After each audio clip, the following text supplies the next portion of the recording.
welcome to the Smart Publishing Impact Series. I'm Renée Lautermilch, Chief Editor at Smart Publishing, and this is the podcast where we explore all things writing, publishing, and the impact of storytelling. In each episode, I'll share insights and strategies to help you navigate the book journey, whether you're writing, publishing, or already an author. Plus, you'll hear from inspiring authors who are using their book to change lives.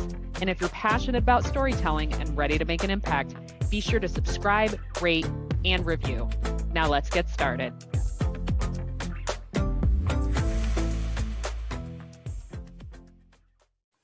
Hello and welcome to another episode of the Smart Publishing Impact Series. I am Renée Lautermilch, your host and Chief Editor over at Smart Publishing.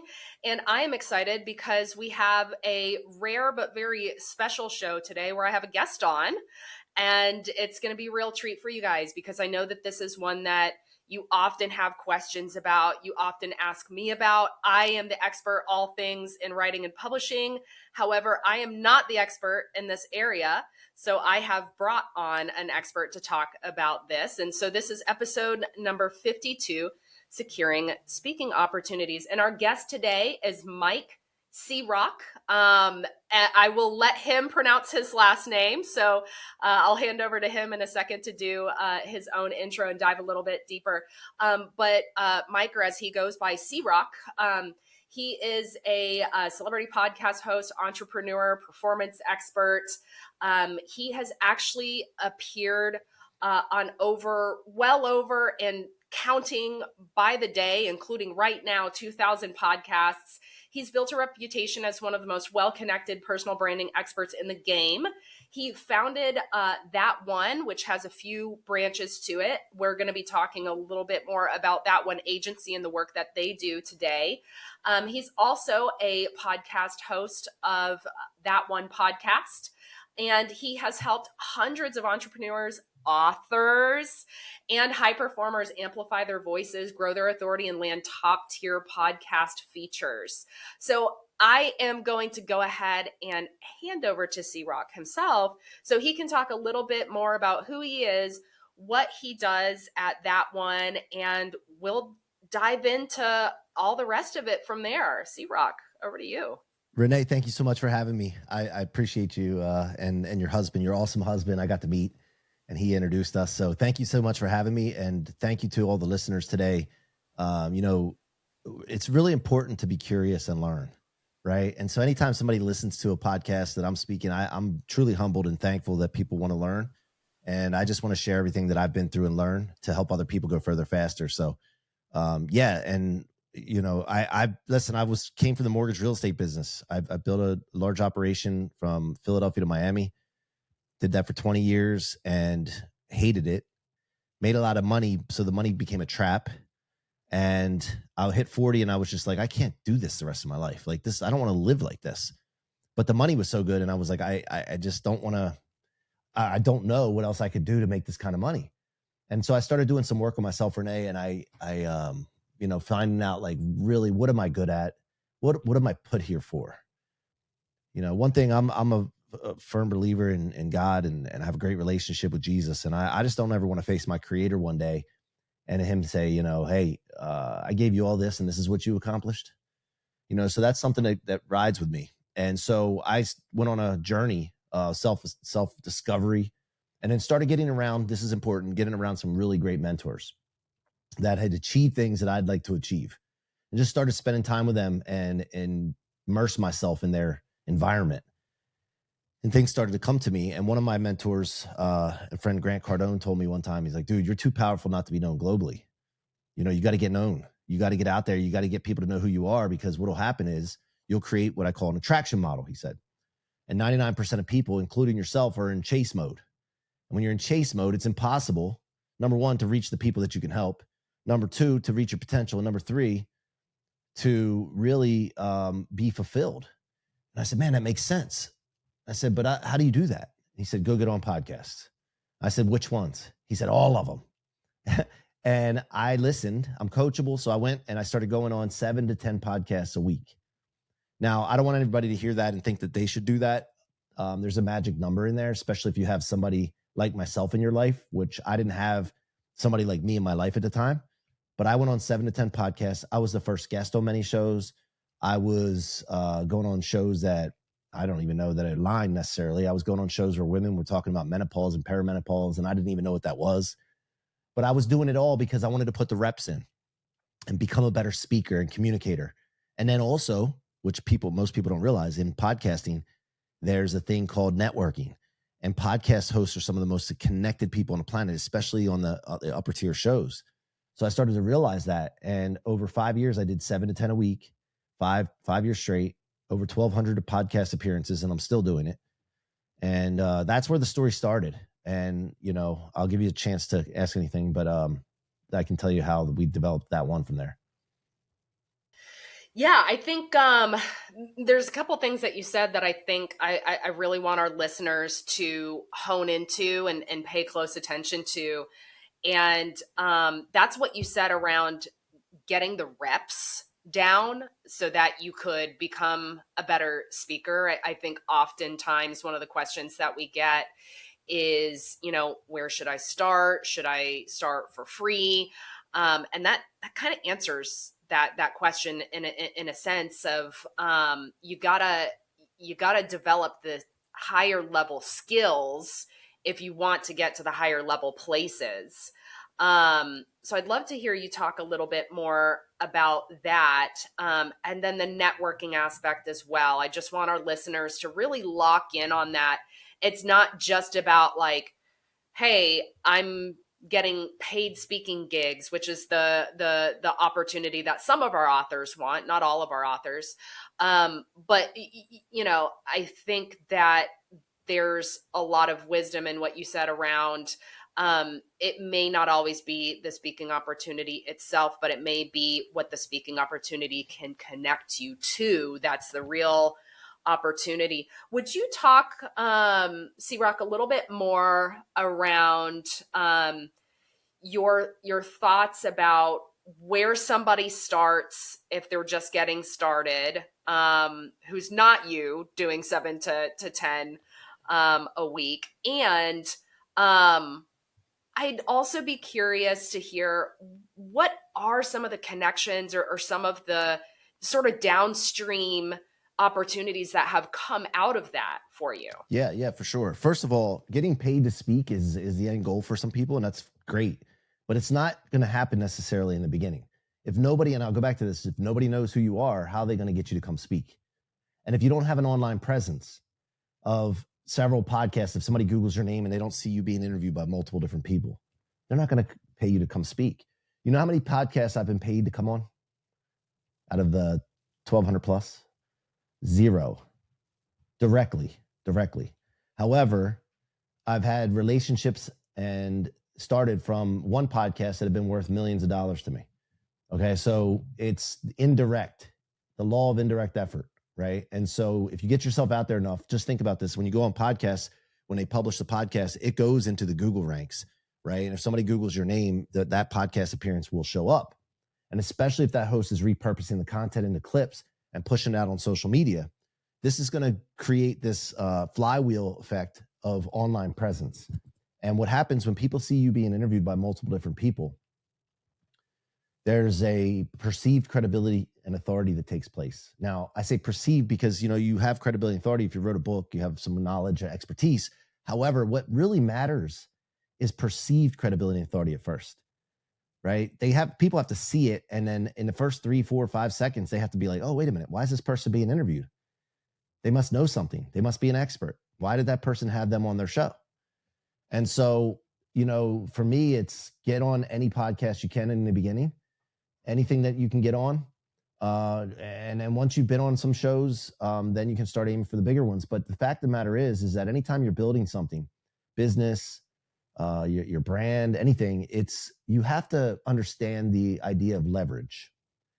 Leveraging someone else's time, leveraging someone else's expertise, their network, their systems and process, their access, their proximity. You have to figure out a way to tap into that.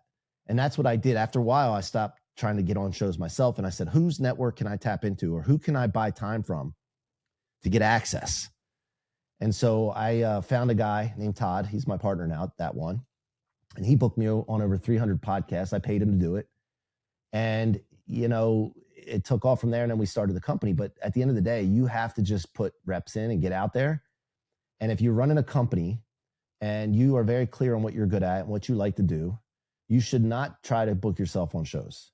It's a waste of time. It can be used way better for the expertise that you have and the things you love doing. And then you just buy someone else's time, access, and proximity in their network. And that's what we do for people. People that we work with understand that. We work with New York Times bestselling authors. We work with billion-dollar CEOs, movie producers, people that are top in their space in industries like biohacking, longevity, real estate. And we take that off their plate so they can focus on their business. And then we take care of everything so that they can just show up and be interviewed. And so it's very important to understand that, because so many people try to do too many things. They read a book, and, it's good that they work with you, because some people try to do it on their own. So they came to you because they want to leverage your expertise, systems, process, right? And so this is a part of the whole process is the leverage idea. No, very, very, yeah, very, very good points, and very good points around maximizing your time for, what it is that's really building value for you and your business. This is another question that we get a lot that, of course, I don't have answers for, that I'm sure you do. What is the process? So when you are getting on those 7 to 10 shows a week, how are you doing that? Are you just finding shows and finding the person's email and emailing them? And, obviously it's going to scale somebody's time a lot more if they work with an agency like that one agency. But I would love for people to know what really goes on behind the scenes, and hopefully that'll paint a picture of the value of working with an agency who can take that busy work off of you. Because I know, like you said, in publishing, that's certainly what we do for people. There's so many moving pieces. There's so much busy work that most people just don't have the time to research that, get into all of that. You guys are experts in what you do. Go through that process just to give people an accurate perspective of what that looks like. Yeah. So one thing you have to do is you really have to value your time, right? What is an hour worth to you? Or what are you worth for an hour of your time, right? We did a study one time and see how many hours it took to get yourself booked on top podcasts, like 15 podcasts. It took 94 hours to do it the right way. Okay. So what 94 times whatever you value yourself at, that amount of money. So let's say you value yourself at $100 an hour, just for the sake of argument. Okay. 100, just for easy math for me today, Renee. $100 an hour times 94 hours. That would be $9,400 to get on 15 shows. Working with us doesn't cost that much. Okay. So just to give you an idea. But at the end of the day, when you look at what you have to do, what I figured out was you have to package, polish, and position yourself as a must-have on podcasts. So you did the book. That's one good step. Secondly, what we do for people, and you can do it yourself, but it's difficult to figure out how to do this so that podcast hosts pay attention to it. We package, polish, and position them with an amazing press kit one sheet that podcast hosts pay attention to. Okay. And that is, who are you? What are your talking points? What is your expertise? What value can you bring to their audience? But you have to be able to lay it out on the sheet that gets attention. Make it, they have to get attention with it. So that's one of the first things. Then you have to research the types of shows that would move the needle for you. And then that takes time, obviously, and you got to figure out what platforms to go on. We know all that already. We have relationships already, more importantly, instead of cold outreach. But at first, you're doing yourself, to get yourself on shows, you're cold pitching people, cold outreach, right? And I, as a podcast host, get hundreds and hundreds of pitches, cold pitches from people, and I don't even pay attention to them most of the time, okay? Because I don't recognize who it's coming from. So you got to do that. You got to research the show. Then you got to reach out to them with your amazing press kit one sheet that you created, hopefully. And then you got to follow up. If they don't answer, then you got to follow up with them. Follow up with them. How many times do you want to follow up with them before you annoy them? How much are you willing to follow up?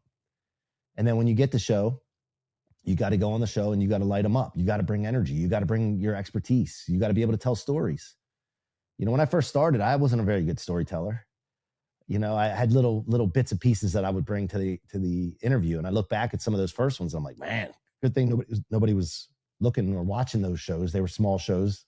I was the first guest many times, and thank God nobody was watching. But you got to become a good storyteller, and the only way to do that is just to get on shows and start doing it. And there's no way that I would speak on stage without doing podcasts first. There's no way that I would, now because I've done so many reps, if somebody called me today, Renee, and said, "Hey, C-Roc, I need you to come on the stage. We had somebody cancel. It's 15,000 people. I need you to speak on this topic." All right, where do I got to go? And I would rock it because of the reps. The 10,000 hour theory, put 10,000 hours into something and you become an expert. So yeah, it's very difficult at first. And most people that, we've had people come to us and they have never tried to do it themselves. They've gotten interviews from people, seeing their book maybe and asking them to come on, but that doesn't really move the needle. But they'll come to us and say, "Look, I understand that I need access, I need proximity, and I don't have the network that you have. I want access to your network." Matter of fact, here's a story. So when I started podcasting a lot, I started getting live stage opportunities. People would ask me to come speak at these events because they saw me everywhere. Created omnipresence by being on podcasts. And I would go to these places and speak, and then I would end up in the green room with some of the top people in their space. Even sometimes people that I would only see on television. And I ended up in the green room one time with Tucker Carlson and RFK Jr. We were speaking at the same event in Vegas. And I'm sitting there talking to them, and they were just talking to me like I was a peer because I created this perceived credibility and authority first. And I said, "Man, this is amazing." And then I started having high-level people come to me and noticing the network that I have, because I talk about it all the time. And they're like, "Hey, can I get access to that network? I need a connection. I need a collaboration. I need to raise capital. Hey, can you get me on some of those podcasts you're getting on?" And I said, "Yeah, I can do that." So I looked at it as an investment into the relationship. So before we had that one, I would go and connect them and get them on podcasts. And then I would be scrolling social media one day and I'd see these guys that I connected. I'm like, "That's awesome, man. This is amazing." Eventually, time became a constraint. And I realized that if people are asking for this is a problem. When you have a problem with people that are successful, you want to solve that problem, you can create a business. So that's where we created That One Agency. And we've become the #1 podcast booking firm in North America in the last 5 years because we have access to the top 1% podcasts. And we have a system that is amazing. And we take everything off the plate for people. So, that's the way we operate. That's what I figured out. There's no way in the world, if I had to do this over again, that I would do it myself. Impossible. It takes away from everything you need to be doing. And there's no way you can do what you need to be doing to the fullest capacity if you're being distracted by things you shouldn't be doing. Okay, pause point, because I want all our listeners to really pay attention to something that C-Roc told as he was going through that story. Because so many authors, they immediately picture themselves on stage, keynote speaker. C-Roc never sought that out. Did you guys hear that? He never sought that out. He was on a bunch of podcasts, and because of what being a podcast guest did for him, people then sought him out to come speak on stage. Let me clarify something, because this is important. There's nothing wrong with having a vision and getting really clear on what you want and what you want to be doing and who you want to be. Okay, so there's nothing wrong with that. But the how part is the important part, because when people don't know the how, they stop visualizing and getting really clear on what they want. So here's a little formula that I created. I don't mean to cut you off, Renee, but this is important. Visualize what you want, who you want to be. Get really clear on that. Okay, that's your intention. That's what you're going to commit to. Because if you don't do that, then you don't know what to pay attention to. So you don't need to know the how yet. You need to commit, clear vision of all these. And then what happens is that intention, that clear vision, that commitment to that will dictate what you pay attention to. See, we only have so many units of attention that we can use at any one time. Matter of fact, we're sitting right here in our own rooms, and there's billions of things I could be paying attention to. I don't have enough attention units to pay attention to a billion things. So what dictates what I pay attention to? And what I'm going to pay attention to will move the needle for me. And so if my intention, my commitment dictates and clarifies what I need to pay attention to, the how will start to appear. That's what happened for me. I just went on podcasts because I saw opportunities because of my commitment, my clear vision. The podcast was the how, and I started doing that. And then the how starts to formulate, and then you start to create the universe you live in. So what happened? Intention. I wanted to be a speaker. I wanted to impact people. I had a clear vision of me standing on stage. I'd draw pictures of me standing on stage in front of thousands of people, little stick figures. Okay. Then once I had that commitment, then every day I just reiterated, hey, this is what I want to do. This is who I am. This is who I am. Even before I was that, this is who I am. And then I started seeing these opportunities, podcasts. People would invite me to speak at little masterminds and retreats, be a part of their mastermind for free, not pay because they wanted my presence there. Be inviting to speak on live stages in Miami and Vegas and LA, all over the place. I still do it to this day. So the how formulates once you have commitment of your clear intention, and then you start paying attention to the right things. And so nothing wrong with visualizing that though, but just understand there's a process. Like many of you might have heard of Tim Story. He's a pastor. He's a performance expert, like very, very great speaker. And I was talking to him one day, and I said, Tim, I'm ready to go, man. I feel like, and many of the authors probably feel this way too. I'm ready to go. Like, I want to be on stage now. Like, I should be speaking in front of people, this and that. And he said, C-Roc, patience is important in this. And when you're ready, we'll come find you. And another guy that founded the brand UGG boots, Brian Smith, he said to me one time, C-Roc, a frog has to be a tadpole first. You cannot give birth to an adult. There's a process to it, and you got to understand that there's a process, and it'll move faster for some than others, but you got to go through the process, and you got to get around people that have done it and listen to what they've done and emulate what they've done. And, you know, if people listen to this and they still decide to try to do it on their own, that's the definition of insanity in a way, because it's right in front of them. Right. Yeah. I love the tadpole comparison, because I don't think it's always authors who are intentionally trying to go skip level. I think that it's authors that don't see the connection. I think that they see stage speaking events as being inherently different from podcast speaking events. I don't think that they see the entire ecosystem that becomes so evident when you talk about your story and how things just organically, how these stage speaking events organically came from a focus on getting on podcasts. I'd love to dive into, because you made a great point about, you know, you have to get clear about what your story is. You have to get good at storytelling. You have to be able to come on these podcasts and light them up. When somebody is at the very beginning from a speaking standpoint, how do you work with folks to get them ready to light it up in a sense? Yeah. So by the way, I want to just speak to one thing you just said there was important. Oh, this is a stage.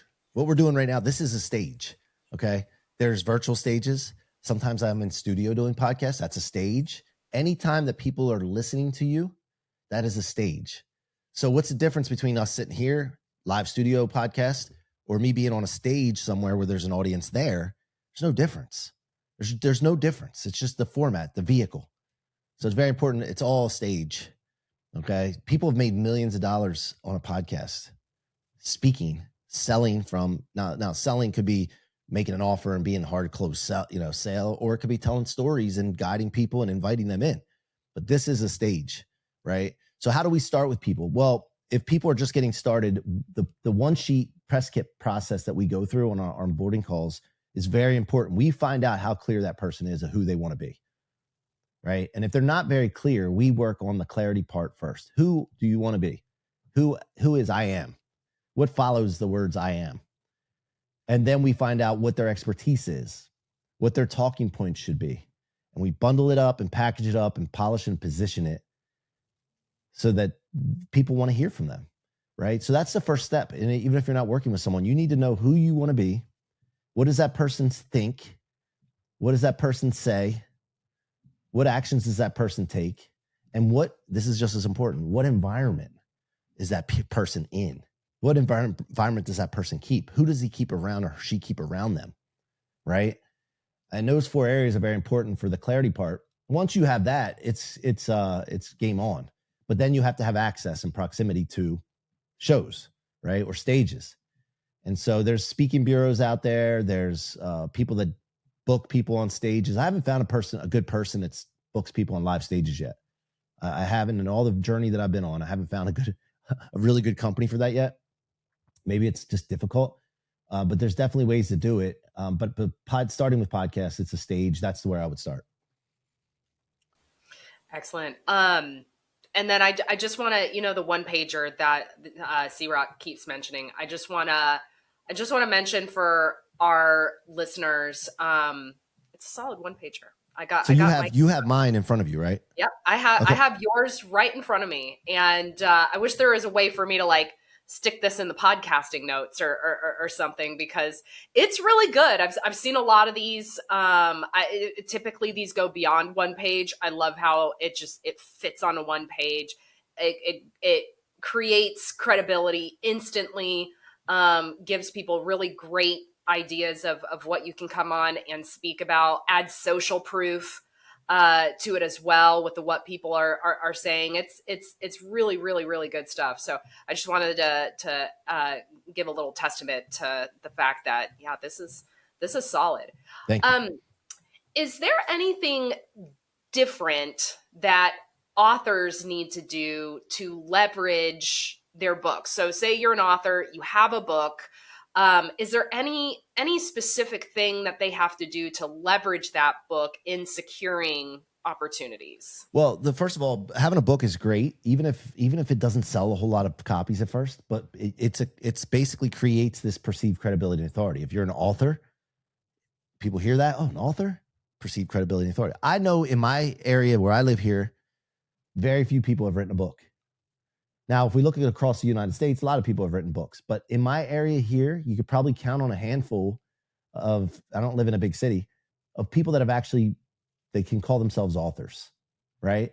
So it's a unique thing, and it does create perceived credibility and authority. So having that, first of all, is amazing. And then secondly, when you go on a podcast, for example, you're creating the one sheet, you want to create exposure to the stories that you have in the book, or the lessons that are in the book, or the expertise that's in the book. So, I would generally think about 5 things in the book that I would like to talk about to give people a little taste, right? And create some FOMO that they're missing out if they don't read the book. And one of the things that I always like to talk about is tell people the what they need to do, but save the how for them reading the book or buying your services or your products or whatever. So share the what. This is what you need to do. How you need to do it. Don't share the how necessarily on the podcast. If they want to know the how, they can buy the book. That's good stuff. All right, Eric, that one's for you specifically. All right, we're already coming up on time. I think we could do this for another half hour. But C-Roc, I want to give you the opportunity to tell our listeners more about that one agency, in case anybody's been listening to this and has really sensed the amount of value from working with an agency like yours. Give us the play-by-play. What do people get when they work with that one agency? What can they expect? Lay it all out for us. Let me first just differentiate between earned media and paid media. Okay. Paid media is when you buy yourself onto a show, a television show, an article, magazine, or whatever. You pay to be in it. Earned media is when you get into it and you didn't pay that publisher of the podcast, the magazine, the TV show, right? But if you have to have an agency help you with proximity and access and get you booked, that's not paid media. That's earned, but you're basically leveraging and buying someone else's time, expertise, and network. So that's important to understand. And it makes sense sometimes to do paid media. It costs you a lot more than earned media. But sometimes, just getting that out there and then posting that you were, had a USA Today article written on you, or you're in Forbes magazine or whatever, and you paid to be in it, still people look at it and it still gets attention. But earned media is less expensive. You can do the same thing as paid media for less money, same access, but you've got to find the right people. So what was the question about that one? Yeah. So we work business to consumer directly with the individuals one way. Okay. And we bring them in and we counsel them and get them all prepped up and ready and package them, polish and position them. And then we go out and make introductions to the shows that we identified. And we focus on the top 1.5% globally ranked podcasts. That's where they should all be. If you're an author, you should all be in the top 1.5 to 1% podcasts The other thing we do is we white label and collaborative partner with PR firms because they don't have access to what we have. They'll say that they do podcast bookings, but they don't have access to what we have. So they go and use us to fulfill for them the podcast part. And then they'll do all the other stuff. We work with book publishers. We work with people that get people New York Times and USA Today bestselling authors status, and we fulfill for them. And they provide that service to their authors. So we'll work in business to business, not just business to consumer. And so, but once you become part of our team, our family, we look at it as, hey, we're on your team now. You also get access to this network I created because I had all these people that I knew from this podcast space and helping people and being on shows. And I saw that I knew them and they didn't know me. I mean, they knew me, I knew them, but they didn't know each other. And I thought that was unacceptable. So what I did was I created a thing called That One Network. So I brought all these people together. We congregated in a WhatsApp group, and they're from all different industries, okay? But they're all great people. And that's the most important thing to me is that they're servant people. They're not me people. They're looking to serve. And in serving, they'll get everything they want. And so I have almost 600 people now in a WhatsApp group. We do meetups at people's events. We go to dinner together. We throw our own events to bring people together, just good quality people. And so when people work with us, they're not just getting exposure and access and proximity to good shows, but they're also getting a network that can help support them. They can help support those people with their expertise. Fantastic. C-Roc, where can people find you?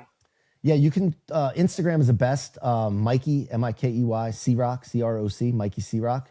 DM me if you've heard this and you have questions, just DM me on Instagram or LinkedIn, Mike C-Roc. You can search me there. And the other thing is you can go to the number one, agency.com, and you can book a discovery call with my team. You'll get to meet Todd. He's my partner. He's amazing. And we can have a discovery call with you and just kind of see where you are and fill you in on how easy we make this process. Fantastic. Final words of wisdom to our listeners. Yeah, you got to get known. First, clear on who you want to be, and then you got to go and commit to getting known. One thing I do, no matter what level I've gotten to, I learned this from some of the most well-known mentors I have, is they wake up every single day pretending nobody's ever heard of them. Because that keeps you committed to doing the thing that you need to do. And so clarity on who you want to be, and always, I wake up every morning pretending nobody's ever heard of you and that you need to get known. Absolutely fantastic. C-Roc, thank you so much for coming on the podcast. I know our listeners are just going to eat up this episode, and you'll probably hear from quite a few of them, hopefully. So listeners, like I always say, if you want to connect with me or reach out to me, C-Roc already left you his info. You can find me most frequently on Facebook, Renée Lautermilch, Lautermilch. I'm the only one in the world. I'm the only one who should pop up unless someone's spoofing my account. And if that's the case, let me know so I can report it. You can also find me on smartpublishingservices.com. And if you have not already subscribed to this show, hit that subscribe button. It helps to get this podcast out in front of more folks too. If you will do me the honor and privilege of taking just 60 seconds to rate and review this show, I would so appreciate it. So thanks again for your time on this episode 52. Really great stuff. Let me know what you thought. Reach out to C-Roc and connect with him as well. And like I always say, keep writing your story because the world needs your voice. Take care now.